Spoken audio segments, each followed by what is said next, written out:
Vikram G ಅವರು ಒಂದು ಎರಡು ಮಾತಾಡ್ಬೇಕು. ಅವರ ಅನುಭವ 10 ದಿನದಲ್ಲಿ ಜಾಲತಾಣ ಹೇಗೆ ಡೆವಲಪ್ಮೆಂಟ್ ಮಾಡಿದ್ರು ಅವರ ಅನುಭವನ ಹಂಚ್ಕೋಬೇಕು.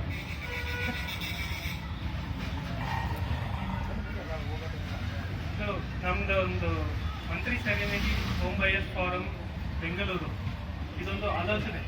ಇದು ಬರೀ ಒಂದು ಕಮಿಟಿಗೆ ಸೀಮಿತ ಆಗಿರಬಾರ್ದು ಅನ್ನೋ ಯೋಚನೆ ಇಟ್ಕೊಂಡು ಪ್ರತಿ ಜನರಿಗೂ ಈ ಬಿಲ್ಡರ್ಸ್ ಕಡೆಯಿಂದ ಹೇಗೆ ಹೇಗೆ ತೊಂದರೆ ಆಗತ್ತೆ, ಅದನ್ನು ಹೇಗೆ ಎದುರಿಸ್ಬೇಕು ಅನ್ನೋದೆಲ್ಲ ಇನ್ಫಾರ್ಮೇಶನ್ ಕಲೆಕ್ಟ್ ಮಾಡಿದ್ವಿ ಫಸ್ಟ್. ಬಟ್ ಆ ಇನ್ಫಾರ್ಮೇಶನ್ ಎಲ್ಲಿ ಹೋಗುತ್ತೆ ಅಲ್ವಾ? ಇವಾಗ ನಾವು ಮಾತಾಡ್ತೀವಿ 10 ಜನಕ್ಕೆ ಹೋಗುತ್ತೆ ಅಷ್ಟೇ.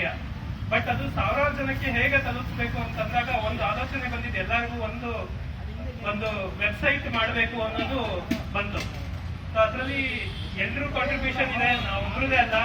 ಸೊ ಇದು ಕಮಿಟಿಯಿಂದ ಎಲ್ಲ ಜನರಿಗೆ ಮೀಸಲಾಗ್ತಿರೋದು ಅಷ್ಟು ಹೇಳಿ ನಾನು ಥ್ಯಾಂಕ್ ಯು, ಧನ್ಯವಾದಗಳು. ನಾವು ಇಂಥದ್ದು ಕೆಲಸ ಮಾಡೋರು ಮಾತಾಡೋರು ಕೆಲಸ ಮಾಡಲ್ಲ. ಆದ್ರೆ ಎರಡು ಮಾಡ್ಬೇಕು ಇನ್ಮೇಲೆ, ಇಲ್ಲಾಂದ್ರೆ ನಾವು ಕಾಣಿಸ್ಕೊಳಲ್ಲ. ಕೆಟ್ಟವರೇ ಬರ್ತಾ ಇರ್ತಾರೆ ಮುಂದಕ್ಕೆ. ಕೆಲಸ ಮಾಡೋರು ಮಾತಾಡ್ತಾ ಇದ್ದಾನೆ ಮುಂದಕ್ಕೆ ಬರೋದು. ನಾವು 40 ವರ್ಷದಿಂದ ಹಿಂದೆ ಇಟ್ಕೊಂಡೆ ಸೇವೆ ಮಾಡ್ತಾ ಇದ್ವಿ. ಸ್ವಲ್ಪ ಫುಟ್ಬಾಲ್ಗಳಾರ ಜಾಸ್ತಿ ಆಯ್ತು, ನಾವು ಹೊಡೆಯ ಶುರು ಮಾಡಿದ್ವಿ, ಎಲ್ಲ ಕಡೆ ಹೋಗ್ತಾರೆ.